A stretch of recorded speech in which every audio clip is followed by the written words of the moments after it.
जानते हैं, लेकिन अंदर की आग, सदगुरु कबीर देव कहते हैं अपनी अपनी आग। सब लोग अपनी अपनी आग में जल रहे हैं, झुलस रहे हैं। कोई काम की आग में झुलस रहा है, कोई क्रोध की आग में झुलस रहा है, कोई लोभ की, कोई मोह की, कोई अहंकार की, कोई राग द्वेष की, कोई छल कपट की। ये सब अपनी अपनी आग में झुलस रहे हैं और सब इन आग का और झुलसने का कारण अहंकार है। यथार्थ में अहंकार वो कवच होता है सारे विकारों को, सारे अज्ञानों को, सारी वासनाओं को, सारे बंधनों को सुरक्षित रखता। केवल अहंकार को मिटा दिया जाए और अहंकार ऐसे नहीं मिटता कहने से। अहंकार की जगह पर निरहंकारता धारण की जाए, क्योंकि अंधकार ऐसे नहीं मिटता कहने से। प्रकाश की उपस्थिति करने से ही अंधकार खत्म हो जाता। इसी तरीके से ज्ञान की उपस्थिति करने से अज्ञान खत्म हो जाता। ऐसे ही निरहंकार की उपस्थिति से अहंकार खत्म हो जाता। तो सबसे बड़ी बात यह है, सुबह एक प्रार्थना होती है यहाँ पर, निरहंकारी जग से पारी, बोध रूपारी दुखदार। निरहंकारी साधक ही भव से पार हो सकता और उसके अंदर बोध जागृत हो सकता, आत्म बोध जागृत हो सकता, जो सारे दुखों को नष्ट कर सकता। आत्म बोध ही एक ऐसा बोध है, आत्म ज्ञान ही एक ऐसा ज्ञान है, आत्म विश्वास और आत्म बल ही ऐसा बल है जिससे सारे कष्टों को दूर किया जा सकता, सारी भव व्याध को दूर किया जा सकता। तो इस बात को हम बहुत गहराई से समझें। एक उदाहरण द्वारा समझेंगे। रेगिस्तान में एक फकीर पैदल चल रहा था और रेगिस्तान में जानते ही है, रेत ही रेत है, न पानी है न वृक्ष है। और तपती दोपहरी में वो फकीर पैदल पैदल जा रहा था, अपनी मस्ती में गुनगुनाता हुआ।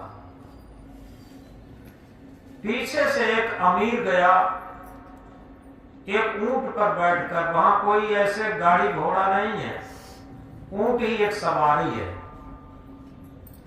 ऊंट पर बैठ करके एक अमीर गया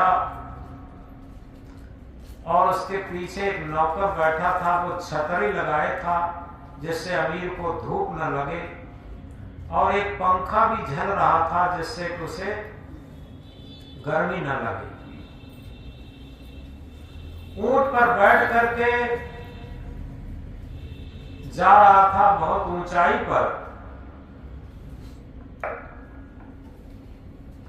उस फकीर को देख करके अमीर ने कहा, अबे फकीर, इतनी धूप में क्या मरने को जा रहा? और फकीर भी अजब मस्त मौला। फकीर ने क्या कहा? फकीर नहीं मरेगा, मरेगा तब अमीर ही मरेगा। बात खत्म हो गई। अमीर आगे बढ़ गया, लेकिन उसका चिंतन चलता रहा कि आखिर ये फकीर कहता क्या है। वो पैदल चले चले मरा जा रहा, हम तो बड़े छतरी की छाया में और ऊंट पर इतने ऊंचाई पर चल रहे हैं, और वो कहता है कि फकीर नहीं मरेगा, मरेगा तब अमीर ही मरेगा। आगे बढ़ता गया, आगे बढ़ता गया। कुछ देर बाद एक ऐसा तूफान आया, ऊंचाई पर होने से वो अमीर नौकर ऊंट पर से गिरा, और ऐसा गिरा सिर के बल दोनों खत्म हो गए। और वहां पानी भी नहीं है जो कि पानी मिल सके। काफी देर बाद फकीर उसी रास्ते से जा रहा था, जब देखा कि अमीर गिर के मर गया, और उसके अंदर से निकला कि देखो ये भी मेरे ही समान था, लेकिन लगता है इसका अहंकार इसे ले डूबा। ये समझता था कि हम ऊंट पर इतनी ऊंचाई पर बैठे हैं, हमारी मौत नहीं आएगी। इसे अहंकार ले डूबा। फकीर कहता है ऐसे ही कितने अहंकारी लोग हैं, वे मौत के मौत मरते हैं। और ये शरीर से मरना अलग चीज है, वे मौत के मौत वैसे भी मरते रहते अहंकार में। क्योंकि जहां पर आत्महनन होता, आत्मा की आवाज का हनन होता, सद्गुणों का पतन होता, वो मरना ही है। क्योंकि मानवीय सद्गुणों का जहां पर पतन होता, एक जगह कहा है बहुत सुंदर, गिर पर चढ़ गिर से गिरे, मरे एक ही बार, जो चरित्र गिर से गिरे, बिगड़े जन्म आ जा। पहाड़ पर कोई चढ़ा हो और गिर जाए तो मर गया, कोई बात नहीं, लेकिन जो चरित्र यानी आचरण, रहनी गहनी के पहाड़ से जो गिर जाता, उसके हजारों जन्म बिगड़ जाते। गिर पर चढ़ गिर से गिरे, मरे एक ही बार, जो चरित्र गिर से गिरे, बिगड़े जन्म आ जाए। हजारों जन्म बिगड़ जाते, हम समझ नहीं पाते। पशु पक्षी ये प्राकृतिक जीवन जीते, वो कोई पाप नहीं करते, प्राकृतिक जीवन जीते। और मनुष्य कर्म भूमिका है। पशु पक्षी तो केवल भोग भूमिका, मनुष्य कर्म भूमिका है। और इस कर्म भूमिका में अगर दृष्टि पसार के देखा जाए, दूर दृष्टि से देखा जाए, मनुष्य जितना जघन्य अपराध करता, इतना दुनिया में कोई नहीं करता। तो इसलिए सद्गुरु कहना चाहते हैं कि जग जलते देखिया अपनी अपनी आग, ऐसा कोई ना मिला जासों रहिएगा। क्योंकि ऐसा शीतल व्यक्ति, शांत व्यक्ति, निर्विकारी व्यक्ति, रहनी गहनी संपन्न व्यक्ति, आचरण संपन्न व्यक्ति सहज में नहीं मिल पाता, जिससे लग करके हम अपने जीवन को भी शीतल बना सकें, शांत बना सकें, निर्विकार बना सकें।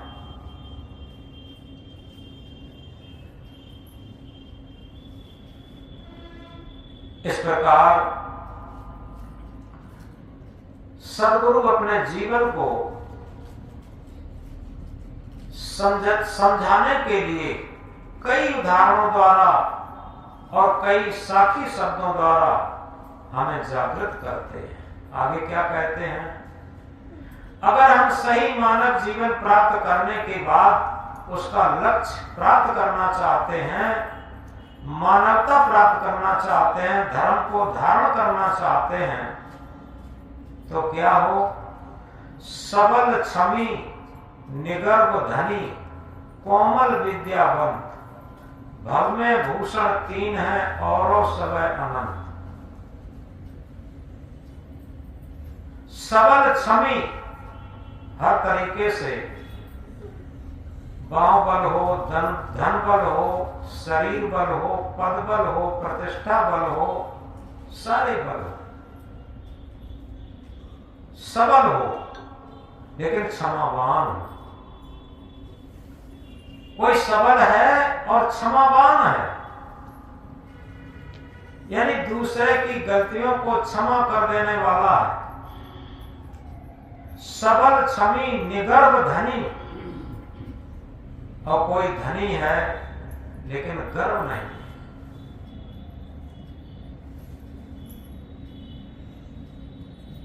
और क्या बताया? कोमल विद्यावंत, जिसके अंदर ज्ञान ध्यान से लेकर और कई कलाएं हो, बहुत कलाओं में निपुण हो, कई विद्याओं में निपुण हो, बहुत ज्ञान उसके अंदर हो, लेकिन कोमल हो, सहृदय हो उसका। कोमल विद्यावंत, कई विद्याएं जानता हो, कई कलाएं जानता हो, लेकिन इसके बाद भी कोमल हो। ये संसार में तीन भूषण हैं औरों सबय अनंत, और भी अनंत भूषण है। इस तरीके से यथार्थ में अगर हम भक्ति को धारण करना चाहते हैं, धर्म को धारण करना चाहते हैं, और आत्मज्ञान को धारण करना चाहते हैं, सत्य ज्ञान को धारण करना चाहते हैं, तो हमें अपने अंदर परिवर्तन करना होगा, अपने अहंकार को छोड़ना होगा।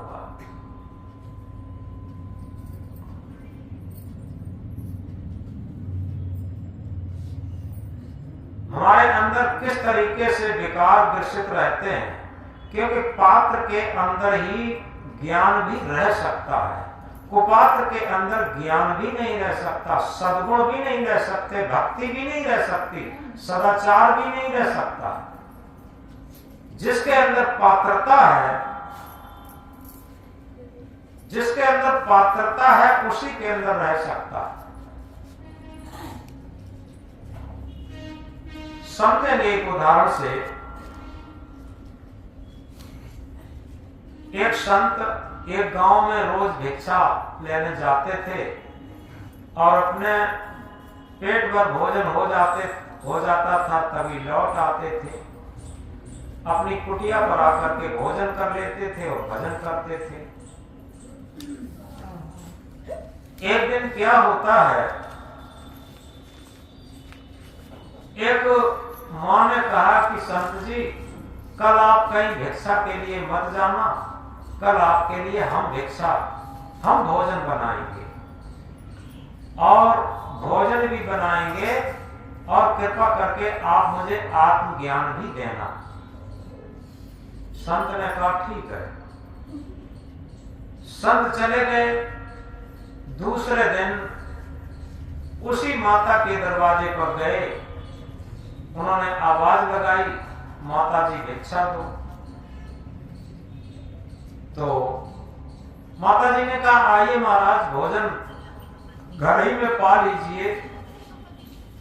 तो संत ने कहा नहीं मां, मेरा नियम है, हमारे कमंडल में भिक्षा दे दो और हम अपने आश्रम पे पा लेंगे जाकर, अपनी कुटिया पर पा लेंगे जाकर।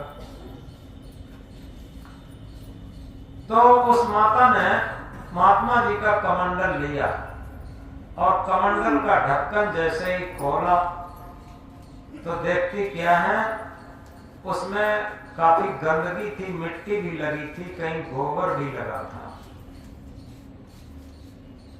तो माता मन मन में घृणा करती हैं कि क्या अजीब महात्मा, कमंडल भी साफ नहीं करके लाए और मुझे वैसा ही दे दिया। अब बताओ, इसमें हम भोजन परोस दें, कितना गंदा है, सारी गंदगी है, मिट्टी भी लगी है, गोबर भी लगा है। वो माँ पहले नल पर गई और उन्होंने बढ़िया तरीके से कमंडल को मांजा, पूर्ण रूप से उसे स्वच्छ किया, पवित्र किया, और इसके बाद खीर पूड़ी सब्जी सब बाकायदा उस कमंडल में रख के लाई और लाकर के महात्मा जी को जैसे ही दिया और आंख भौएं सुकोड़ते हुए कहीं कि महाराज जी आपको क्या बताएं, आप इतना कमंडल गंदा रखते हो, इसमें भोजन लगने लायक नहीं था। हमने कितनी मेहनत से इसे साफ किया और साफ करने के बाद इसमें पवित्र भोजन को रखा। तो महात्मा जी ने कहा ठीक है, आपने अच्छा ही किया जो कमंडल साफ कर दिया। महात्मा जी ने कमंडल लिया, भोजन लेकर के चल दिए। जब भोजन लेकर के चल दिए, माता जी ने कहा कि महाराज जी कल आपने क्या कहा था? महात्मा जी ने कहा क्या कहा था? हमने ये कहा था कि कल आप कहीं भिक्षा के लिए मत जाना और हमारे यहाँ भोजन भी करना और हमें आप आत्मज्ञान भी देना। तो आप भोजन लेकर को तो चल दिए और आपने आत्मज्ञान तो दिया ही नहीं। महात्मा जी ने कहा हम तो आत्मज्ञान दे चुके, आप समझ नहीं पाए कि कब दे चुके, हमने तो कुछ नहीं समझा। तो महात्मा जी ने कहा एक बात बताओ, जब गंदे कमंडल में तुम भोजन भी न रख सके और उसे कितनी देर साफ किया, तब आपने भोजन रखा। और आत्मज्ञान जैसा पवित्र ज्ञान, पवित्र आध्यात्म भोजन, उसके लिए तो अंतःकरण आपका कितना गंदा होगा।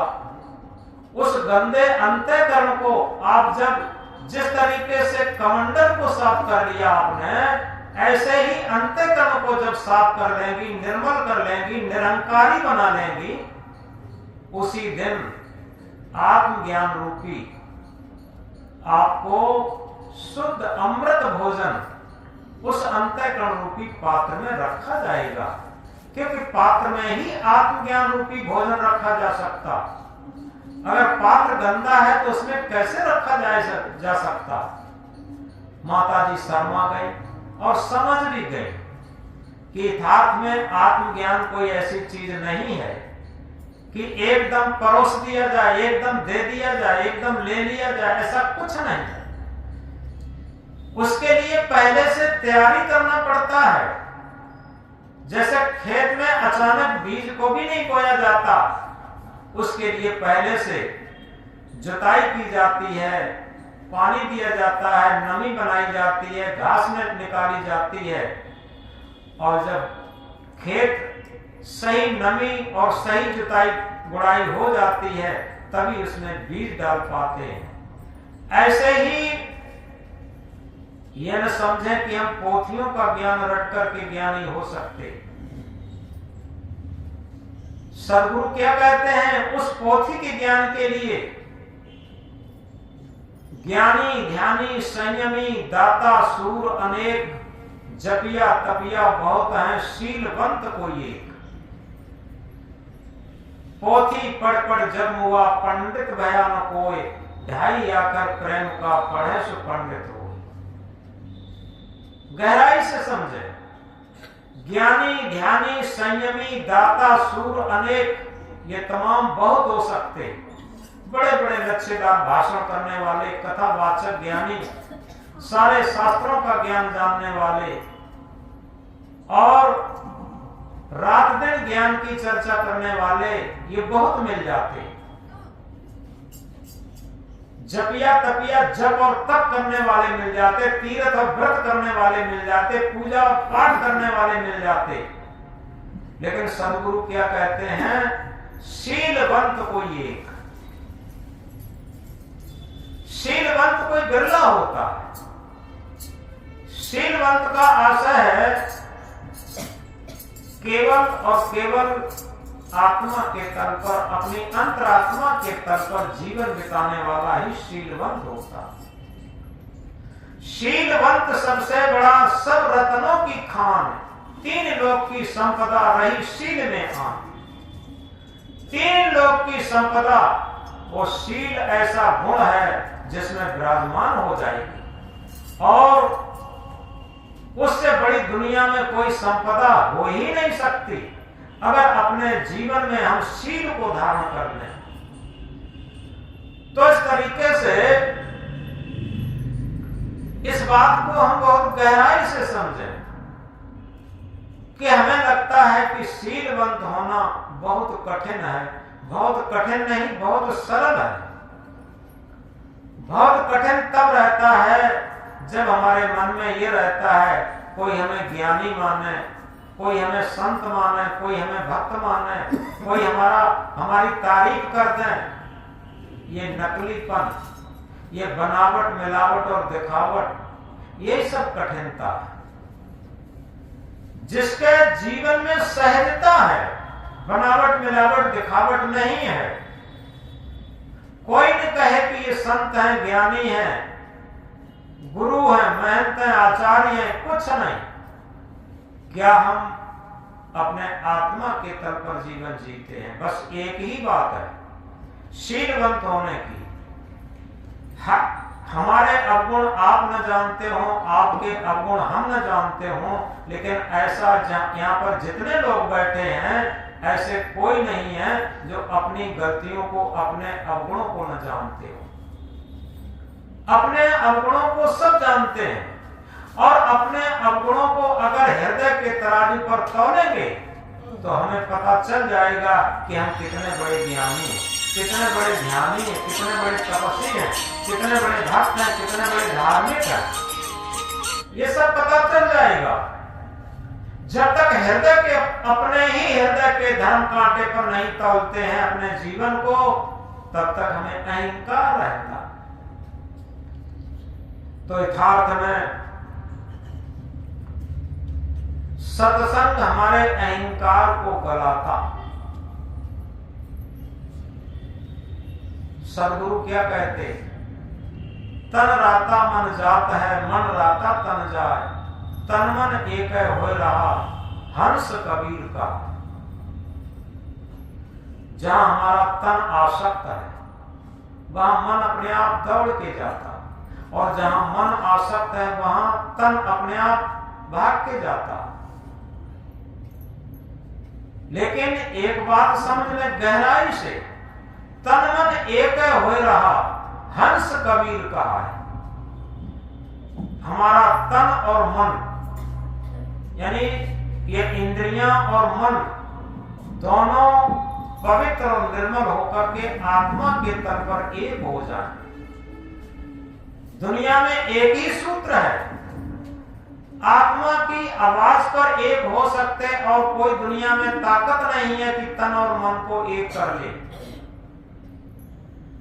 जहां हमारा तन मन एक होकर के आत्मा की आवाज पर चलना शुरू कर दें तो क्या है? हंस कबीर कहा है। हंस कबीर का अर्थ यह होता है कि सत्य और असत्य में से असत्य को छोड़ करके सत्य को धारण करना, धर्म और अधर्म में से अधर्म को छोड़ करके धर्म को धारण करना, और जड़ और चेतन में से जड़ को छोड़ करके और चेतन में स्थित लेना, ये हंस कबीर का निर्णय है। क्योंकि सदगुरु क्या बताते हैं? हंस बग देखा एक रंग, चरे हरियरे ताल, हंस छीरते जानिए बकों धरेंगे काल। हंस और बगुला बिल्कुल एक ही रंग के होते, कोई अंतर नहीं होता। बनावट में भी कोई खास बहुत अंतर नहीं होता। हंस बग देखा एक रंग, चरे हरियरे ताल, और एक ही ताल में चुगते भी हैं। ये सब समानता है, लेकिन हंस छीरते जानिए बपें धरेंगे काल। हंस की परीक्षा तब होगी जब उसके सामने दूध रखा जाए और वो दूध को उठा लेगा, पानी को छोड़ देगा। और बगुला क्या है, किसी तालाब में चरता है तो मछलियों को गटक गटक करके खाता है, हंस नहीं खाएगा। हंस केवल मोती चुनता है। सरोवर में अगर मोती है, जिस सरोवर में, वहां मोती तो उठा लेता है लेकिन मछलियां नहीं निगलता। तो इसी तरीके से ये शरीर एक ताल है और इसमें हंस और बगुला दोनों। बगुला कौन है? जो मन इंद्रियों की गुलामी पर रात दिन चल रहे, वो बगुला। और हंस कौन है? जो मन इंद्रियों की गुलामी से हटकर के केवल आत्म आवाज पर, चेतना आवाज पर, ये हंस की आवाज पर जीवन व्यतीत कर रहे, केवल मोती चुन रहे। कहने का मतलब सद्गुण रूपी मोती, भक्ति रूपी मोती, आत्मज्ञान रूपी मोती जो चुन रहे, वो हंस है। तो इसलिए सद्गुरु जगाते हैं कि हंस बग देखा एक रंग, चरे हरियरे ताल, हंस छीरते जानिए बपें धरेंगे काल। अब कठिन लगता होगा कि हम लोग तो गृहस्थी में हैं, गृहस्थी वृत्ति का कोई सवाल नहीं है। सवाल केवल अपनी जागृति का है, अपनी स्थिति का है, अपनी जिज्ञासा का है।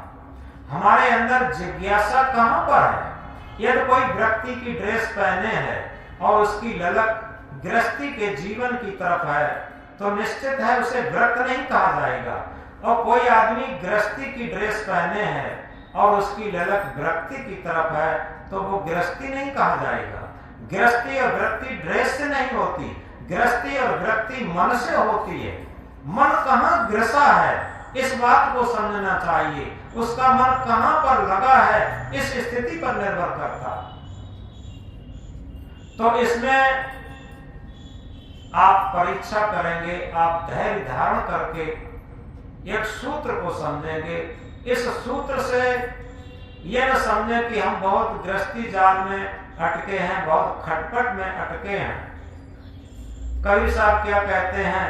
अटपट ज्ञान कबीर का झटपट लखो न जाए, अटपट को झटपट लखा तो सब खटपट मिटिया। एक यात्री, पुराना जमाना था जब रहट चलते थे, एक यात्री घुड़सवार घोड़े पर बैठ करके यात्रा के लिए जा रहा था। आगे उसे भी प्यास लगी, घोड़े को प्यास लगी। तो घुड़सवार ने देखा एक रहट चल रहा है, तो अपने घोड़े की लगाम पकड़ करके वो घोड़े के पास, वो रहट के पास घोड़े को ले गया। और जैसे ही घोड़ा नाली के पास पानी पीने के लिए पहुंचता है तो रहट की खटर पटर आवाज सुनकर के वो बिदकने लगा। एकदम घुड़सवार ने रहट वाले से कहा, भैया रहट रोको, रहट रोक दो, रहट रोको। रहट वाले ने रहट रोक दिया। अब जब रहट रोक दिया, खटर पटर की आवाज तो बंद हो गई, लेकिन घोड़े को जब नाली के पास ले गया पानी पिलाने के लिए तो नाली में पानी ही नहीं। तो उसने कहा, भैया अब चालू करो। उसने जैसे ही रहट चालू किया, पानी तो निकला लेकिन वो खटर पटर की आवाज होने लगी। घोड़ा पानी पियाने के लिए ले गया, घोड़ा फिर बिदकने लगा। उसने कहा, रहट फिर बंद करो, रहट फिर बंद करो, रहट फिर बंद कर दिया। ऐसे ही 2-3 बार किया। रहट वाले ने कहा, भैया एक बात तुम्हारी समझ में नहीं आती कि रहट चलेगा तभी पानी निकलेगा, और रहट चलेगा तो ये खटर पटर तो होगी, और इसी खटर पटर में अगर पानी पिला लो तो घोड़े को पिला लो, और खटर पटर बंद हो जाएगी तो पानी ही निकलना बंद हो जाएगा। इसका आशय ये है, आप जिस स्थिति में जहां हैं वहीं अपना भजन साधना शुरू कर दें। आप ये समझें कि ये खटर पटर जीवन की कभी बंद हो जाएगी, कभी नहीं बंद होगी। जब तक इस शरीर में प्राण है, जब तक इस शरीर में जीवात्मा है, ये चेतन आत्मा है, तब तक खटर पटर तो होगी। इस शरीर का साथ है, ये शरीर ही पूरा संसार है। कोई आदमी ये सोचे कहीं जंगल में जाके बैठ जाए, हम संसार से हट जाए, ऐसा कुछ नहीं। ये शरीर और मन और इंद्रियां, ये पूरा संसार का सूक्ष्म रूप है। ये संसार में ही बैठे हैं और इसमें खटर पटर तो होगी ही, लेकिन इसी खटर पटर में हम अभ्यास बनाएं, और जब अभ्यास बना लेंगे तो निश्चित है खटर पटर होती रहेगी, हमारा भजन चलता रहेगा, हमारी भक्ति चलती रहेगी। वो खटर पटर हमारी बाधक नहीं बनेगी, साधक बन जाएगी। तो इस तरीके से हम याद रखें, ये खटर पटर तब तक होती है जब तक हमारे मन का अहंकार रहता, क्योंकि अहंकार से हमारी मन और इंद्रियां ये बहुत सशक्त रहती। और जब अहंकार गिर जाता है, इंद्रियां और मन नॉर्मल हो जाते हैं, और नॉर्मल मन और इंद्रियां ये आत्मा के तल पर चलने लगते हैं, सारी खटर पटर बंद हो जाती। याद रखें, क्योंकि जिंदगी में जितना भी खटर पटर है वो सब अहंकार का है और किसी का नहीं है। आप समझे, जितना नॉर्मल होते जाएं, जितना सरल सहज बनते जाएं, उतनी ही खटर पटर और मन की खींचतान ये सब बंद होती जाती है। और इसीलिए सदगुरु ने क्या कहा, बहुत महत्वपूर्ण अमृत महामंत्र, दौड़त दौड़त दौड़िया जह तक मन की दौड़, दौड़ थकी मन थिर भया बस ठौर की ठौर। कहां लिखा है कि अमुक तीर्थ में जाओ, अमुक तरीके से पूजा पाठ करो, अमुक तरीके से हम महंत मंडलेश्वर बने, अमुक तरीके से घर छोड़ जाएं, अमुक तरीके से ऐसा कर लें? कहां लिखा? एक ही बात है, एक ही सूत्र है, यूनिवर्सल सार्वभौमिक सबके लिए। क्या? दौड़त दौड़त दौड़िया जह तक मन की दौड़। मन की दौड़ जितनी है उतनी ही हमारे अंदर चंचलता है, खीज है, अहंकार है, सारे दुर्गुण है। और मन की चंचलता खत्म होते ही दौड़ थकी मन थिर भया बस ठौर की ठौर। यानी जब मन की दौड़ खत्म हो जाती, कभी कभी प्रतिकूलता में बहुत अच्छी दौड़ खत्म होती। आपने देखा होगा जितने भी भक्त बने हैं उनके सामने प्रतिकूलताएं आई, पहले तो अनुकूलता में बहुत दौड़ते रहे। हमने एक कविता लिखी थी बहुत पहले, ये हमारे विद्यार्थी जीवन की है और पूरी कविता है, पूरी अब याद भी नहीं रही क्योंकि दोहराते नहीं रहे। ये है, गफलत में सो रहा है शमशान जाने वाले, गफलत में सो रहा है शमशान जाने वाले। अनुकूलता में पढ़कर सुखासा में भूले, अनुकूलता में पढ़कर सुखासा में भूले। जग में है को तुम्हारा मेरा मेरा कहने वाले, जग में है को तुम्हारा मेरा मेरा कहने वाले। गफलत में सो रहा है शमशान जाने वाले। प्रतिकूलता में स्थिति हो, प्रतिकूलता में स्थिति हो, जगत जाल टूटे, संसार है वीराना, संसार है वीराना। ओ मोह करने वाले, गफलत में सो रहा है शमशान जाने वाले। प्रतिकूलता में स्थिति हो, यथार्थ में हम जितनी अनुकूलता चाहते हैं उतनी ही प्रतिकूलता मिलती। हम बच्चों का लालन पोषण करते हैं, आप ही नहीं करते, हम भी करते हैं। तमाम हमारे शिष्य बनते हैं और लगता है ये तो बहुत मानते हैं, जो हम कहते हैं वही करते हैं। लेकिन कुछ समय बाद क्या आता है, जब वो स्वयं समझते हैं हमारी मान प्रतिष्ठा होने लगी, लोग हमें मानने लगे, वो हमें छोड़ छोड़ के चले जाते। गृहस्थी में भी वही होता, बच्चों को लालन पालन किया और शादी ब्याह किया और वो सब अपने सुकून की जिंदगी जीना चाहते हैं, माता पिता को छोड़ देते हैं। यही वहां भी होता। तो इस तरीके से आप पहले से अगर विवेक रखते हैं तो हम तो सबसे कहते हैं कि भाई उन लोगों से हम बहुत खुश रहते हैं कि अपने बुढ़ापे में भी मेहनत करते। क्यों? शरीर हमारा सक्रिय रहेगा, हम स्वयं मेहनत करते रहेंगे तो निश्चित है हमें कोई प्रतिकूलता नहीं आएगी। जब तक हमारा शरीर चलता है हम चलाते हैं। आगे सद्गुरु पर समर्पण भाव है, यानी दो चीजें हैं, अंदर से हम सद्गुरु की तरफ समर्पित हो जाएं और बाहर से प्रकृति की तरफ समर्पित हो जाएं। प्रकृति और सद्गुरु दोनों मिलकर के हमारी मदद करेंगे और निश्चित है इन दो के सहारे चलते चलते हमारा जीवन बड़ा आनंद से कटेगा, बड़े मस्ती से कटेगा, बड़ी शांति से कटेगा। ये सूत्र की बात है। क्योंकि भौतिक क्षेत्र कोई भी है आपको सुख नहीं दे सकता, याद रखें।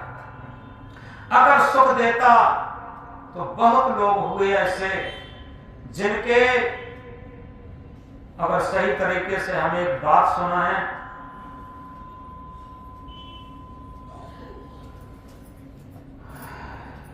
एक राजा था, तो राजा नई उम्र का था, करीब 27-28 वर्ष का था। उसका एक साथी मित्र था, उससे बैठ करके अपनी बातें करता था। एक दिन ऐसा हुआ कि उसका मित्र किसी कठिन बीमारी से ग्रसित होकर के खत्म हो गया। और जिस दिन से उसका मित्र खत्म हुआ उसी दिन से राजा टेंशन में हो गया कि ये भी अभी नई उम्र का था और ये खत्म हो गया, क्या पता मैं भी खत्म हो जाऊं। तो ये सारी सुख सुविधाएं, रानी और ये सब नौकर, ये हुकूमत, सोना चांदी, ये सब छूट जाएगा। टेंशन में हो गया। टेंशन में होने से जानते ही हैं, भूख भी चली गई और नींद भी चली गई। भूख और नींद जिनकी अच्छी है वो परम धनी है।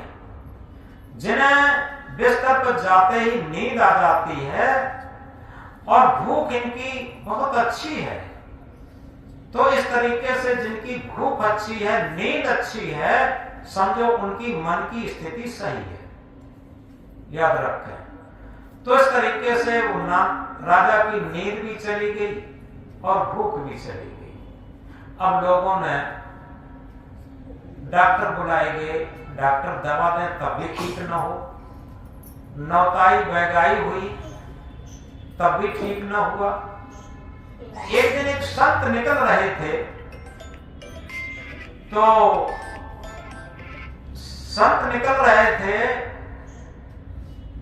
लोगों ने सोचा ये संत जा रहे हैं, अतः ऐसा करें कि संत को दिखा लें। संत को बुलाया गया और संत को राजा के पास ले जाकर के कहा कि भाई संत महाराज, गुरु महाराज, हमारे राजा साहब बीमार हैं, आप जानते हो कोई जड़ी बूटी दुआ बहुत किसी तरीके से हमारे राजा साहब को ठीक कर दें तो आपकी बहुत बड़ी कृपा होगी और बहुत बड़ी आपको दक्षिणा भी दी जाएगी। ये सब कहा।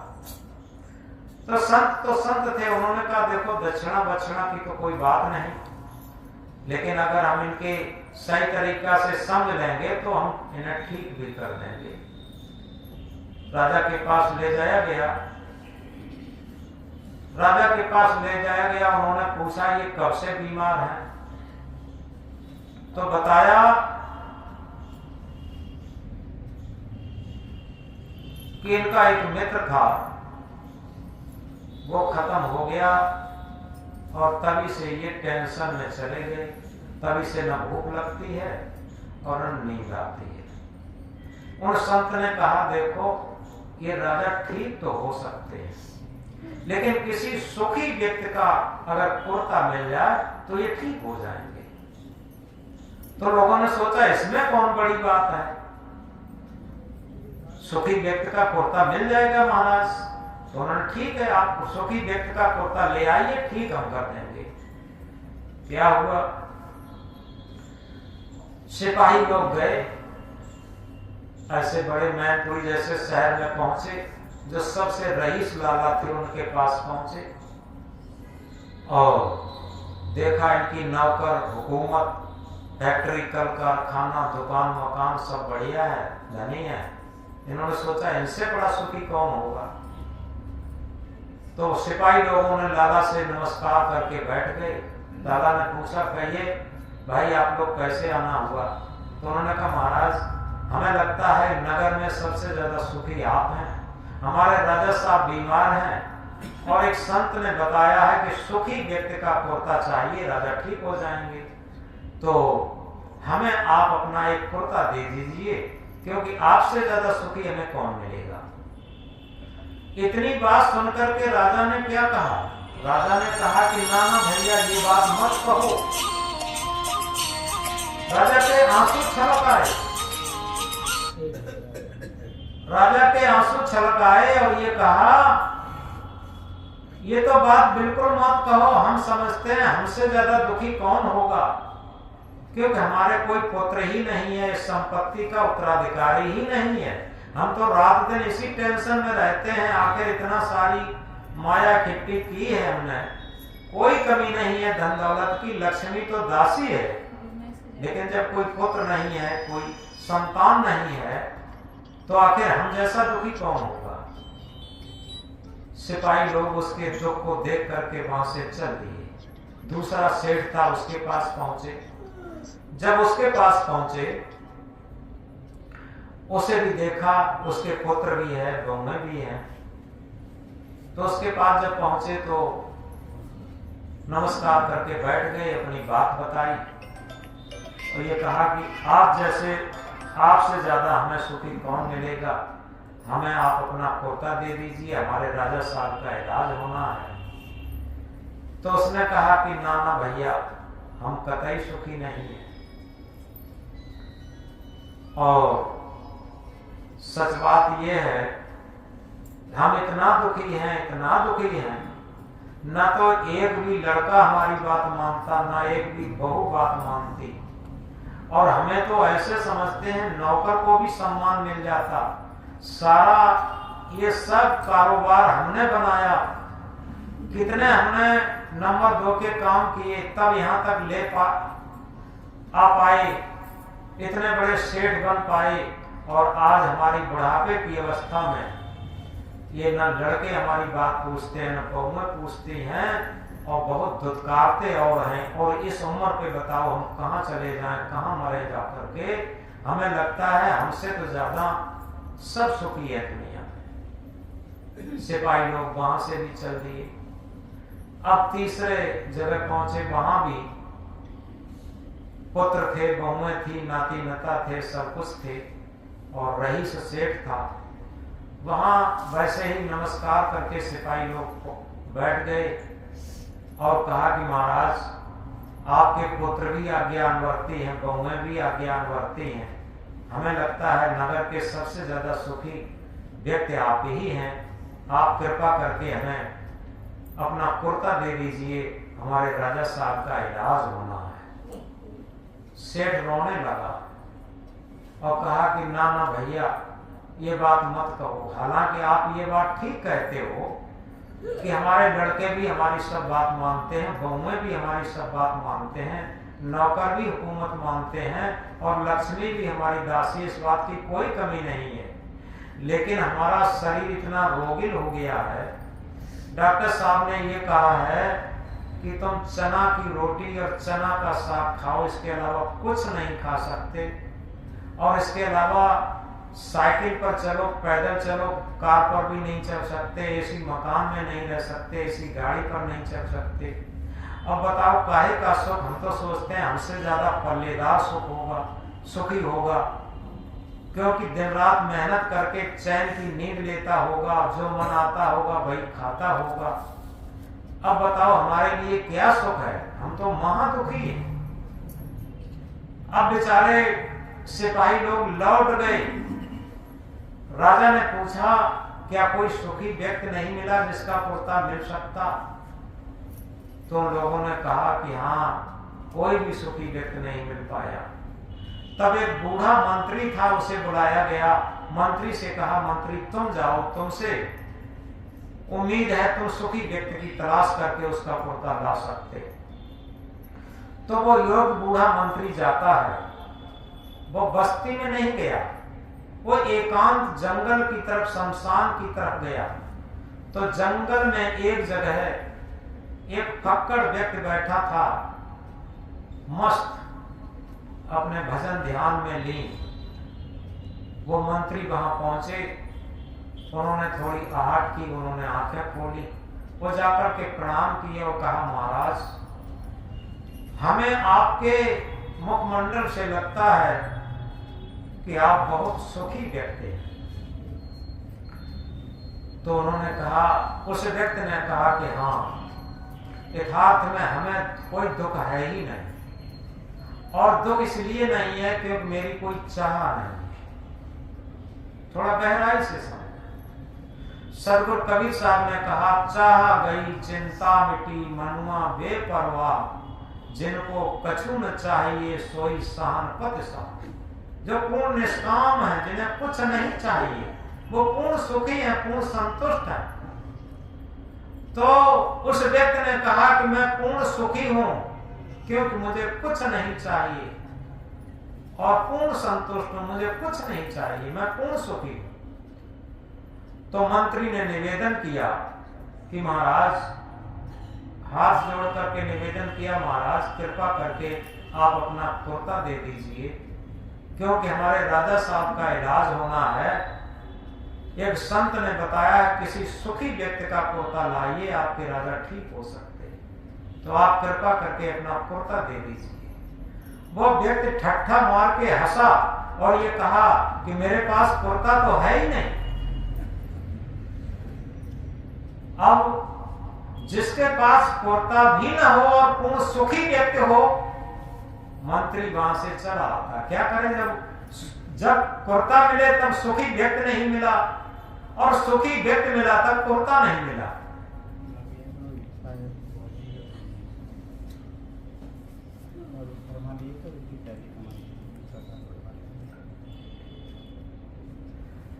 तो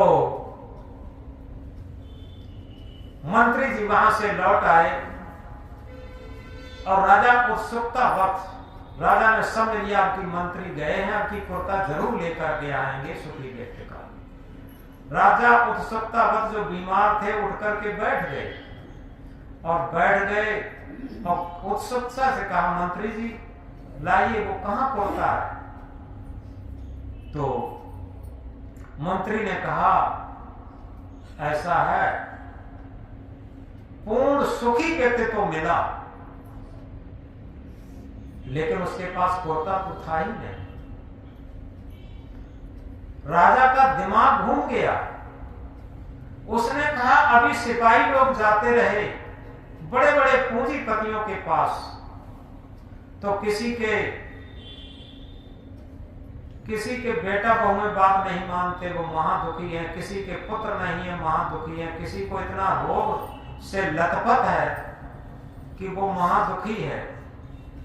और जब सुखी व्यक्ति मिला तो उसके पास कुर्ता नहीं मिला। तो मेरे पास तो सब कुछ है, मैं क्यों नहीं सुखी हो सकता? जैसे ही उसके मन की घड़ी बदली, क्योंकि मन ही एक ऐसा चीज है, मन से ही पाप और मन से ही पुण्य, मन से ही धर्म, मन से ही अधर्म। मन से ही राग, मन से ही द्वेष, मन से ही मोह, अहंकार, मन से ही निरंकार, ये सारी चीजें मन से ही होती हैं। तो राजा पूर्ण एकदम मन बदल गया। राजा ने कहा कि हमें भूख लगी है, कुछ लाओ खाने के लिए। उसे खाने को दिया।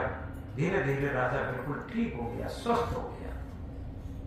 तो वो वहां की कथा नहीं, वो सब यहीं की कथा। राजा कौन है? ये हमारा मन ही राजा है, सबसे बड़ा राजा। और इसकी तृष्णा इतनी बलवती हो गई है, इसकी चाह इतनी बलवती हो गई है, और इसीलिए ये दुखी बना हुआ है। दो ही चीजें हैं मनुष्य को दुखी करने के लिए, एक तृष्णा, दूसरा अहंकार। और तृष्णा और अहंकार से अलग हटते ही ये मन निर्मल हो जाएगा, पवित्र हो जाएगा, अचाह हो जाएगा, निर्माण हो जाएगा।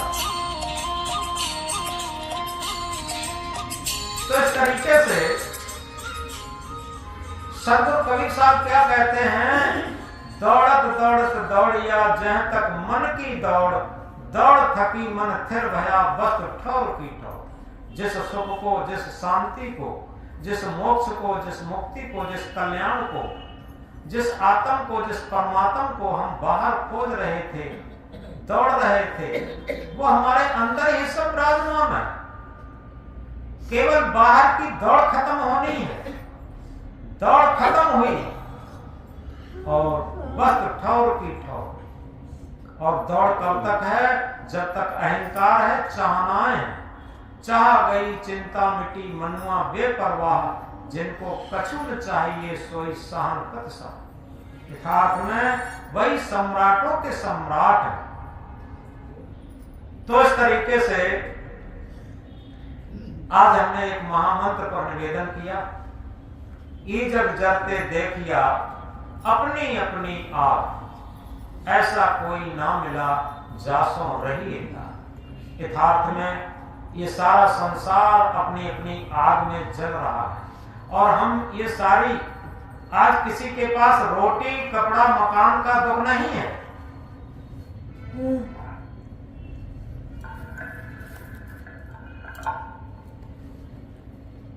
इस बात को गहराई से समझे। जब लोगों के पास रोटी कपड़ा मकान का दुख था, तब लोग दुखी नहीं थे, तब लोग सुखी थे, क्योंकि उनकी चाहनाएं नहीं थी, अहंकार नहीं था उस टाइम।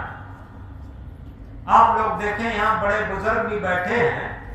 पहले जब रोटी कपड़ा जब था कि भूख लगी क्या खाएं, तब ये था। और आज क्या है? क्या खाएं तब भूख लगे। आज भूख के लिए कुछ खाना पड़ता है, और तब जब भूख लगती थी खाना तलाशना पड़ता था। लेकिन लोग निश्चिंत थे, मस्त थे, और मिल बांट करके खा लेते थे। आज छीना छपटी पड़ी है, राग द्वेष है, छल कपट है, बेईमानी है। तो इस तरीके से ई जग जरते देखिया अपनी अपनी आग, ऐसा कोई ना मिला जासों रहिएगा। यथार्थ में शीलवंत सबसे बड़ा, सब रत्नों की खान, तीन लोक की संपदा रही शील में खान। ज्ञानी ध्यानी संयमी जपिया तपिया अनेक, ज्ञानी ध्यानी संयमी दाता सूर अनेक, जपिया तपिया बहुत है शीलवंत कोई एक। शीलवंत सबसे बड़ा, सब रत्नों की खान, तीन लोक की संपदा रही शील में खान। सबल क्षमी निगर्भ धनी, कोमल विद्यावंत, भव्य भूषण तीन है और सब अनंत। इन चीजों को हम धारण करें। यथार्थ में हमें बहुत ज्ञान की बातें नहीं आती, कोई बात नहीं। जहां एक अंग्रेजी का शब्द है क्लेवरनेस, चालाकी। जैसी जैसी शिक्षा बढ़ती है, चालाकी बढ़ती चली जाती है। जब शिक्षा लोगों के पास नहीं थी, चालाकी नहीं थी, क्लेवर नहीं था। इसीलिए कहा है, चतुराई चौपट करे, अहंकारी गोता खाए। सीधा साधा सरल जीवन ता आत्म पद दर्शाए। यथार्थ में जितनी भी चतुराई है, चालाकी है, वही सब चौपट करती, परिवार को चौपट करती। आप देखें आज कोई भी परिवार सुखी नहीं मिलेगा। हालांकि परिवारों में रोटी कपड़ा मकान का कोई दुख नहीं है, लेकिन सारे परिवार चौपट हैं। वहां सारे वृद्ध लोग, माता पिता लोग तिरस्कृत हैं और दुखी हैं, कोई किसी का बात नहीं मानता। ये क्या हो गया? ये न समझें जो नई पीढ़ी आ रही है वो उनकी बात नहीं मानेगा। एक्शन टू रिएक्शन, क्रिया की प्रतिक्रिया होगी। इसलिए सबसे बड़ी बात यही है कि हम अपने जीवन में भक्ति को धारण करें। धारण करें तो धर्म है, नहीं तो थोथी बात। सूरज उगे तो दिवस है, नहीं तो काली रात। हम कहने की बजाय अपने जीवन में उतारने की ज्यादा कोशिश करें और तभी हमें मंजिल मिल जाएगी। कहना बहुत सरल है, कहता तो बहुत मिले, गहनता मिला न कोई, सो कहता वह जान दे जो न कहता। श्रम तो करता नहीं, फल की करता चाह, क्या मंजिल मिल जाएगी बिना चले ही रहा। हम किसी भी क्षेत्र में हो, जब श्रम करेंगे, कर्तव्य करेंगे, तभी उसका फल मिलेगा। और केवल मंजिल की चाह करते रहें और रास्ता न चले तो मंजिल कैसे मिलेगी। इसलिए आज के सत्संग से ये शिक्षा मिलती है कि हम अपनी अंदर की आग को खत्म करने के लिए अहंकार को खत्म कर लें। जितना अहंकारी व्यक्ति होगा उतना ही दुखी व्यक्ति होगा, और जितना निरंकारी व्यक्ति होगा उतना ही सुखी व्यक्ति होगा, वो किसी क्षेत्र में। ये सूत्र की बात है। तो आज यहीं पर बात खत्म होती है और एक सूचना और बताए देते हैं। आगे नववर्ष आना है, बुधवार को शायद नववर्ष है, 1 जनवरी। और बीच में पड़ा है। अब आप लोगों की सलाह से एक इतवार की छुट्टी करना चाहते हैं बुधवार की वजह से। बताओ किसी 29 को अब की रविवार पड़ेगा। आज 22 तारीख है, तो अगला रविवार 29 तारीख को पड़ेगा। 29 तारीख को छुट्टी कर दी जाए, या फिर 29 को सत्संग करके और 1 जनवरी को सत्संग करके फिर इसके बाद जब पड़ेगा रविवार तब छुट्टी की जाए। एक इतवार की तो छुट्टी होनी है। 29 को आके 1 को आना कठिन हो तो 29 को ही छुट्टी कर दी जाए, तो सभी लोग 1 जनवरी को आए और सत्संग होगा। जितने लोग आएंगे उनके लिए कुछ भंडारा भी हो जाएगा। जो लोग अपना सहयोग देना चाहेंगे सहयोग हो जाएगा, नहीं देना चाहेंगे आश्रम की तरफ से होगा। जितने लोग आएंगे उनके लिए भोजन भंडारा तो होगा ही नववर्ष को। तो इस तरीके से अगली 29 तारीख को छुट्टी की जाए या पढ़ाई की जाए, ये समझना है कि 29 को छुट्टी के बाद नववर्ष को आना कठिन हो तो 29 को छुट्टी कर दी जाए।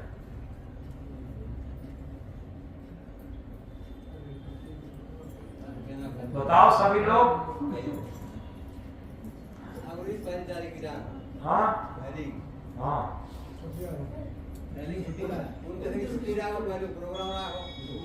चलो 29 को छुट्टी है, 1 तारीख को प्रोग्राम रहेगा। आप सभी लोग 1 जनवरी को आएंगे और अगले रविवार को छुट्टी रहेगी, क्योंकि ये वर्ष चला गया और ये वर्ष ही नहीं चला गया, ऐसे ही जीवन जा रहा है। पता नहीं चलेगा कब वर्ष चला गया।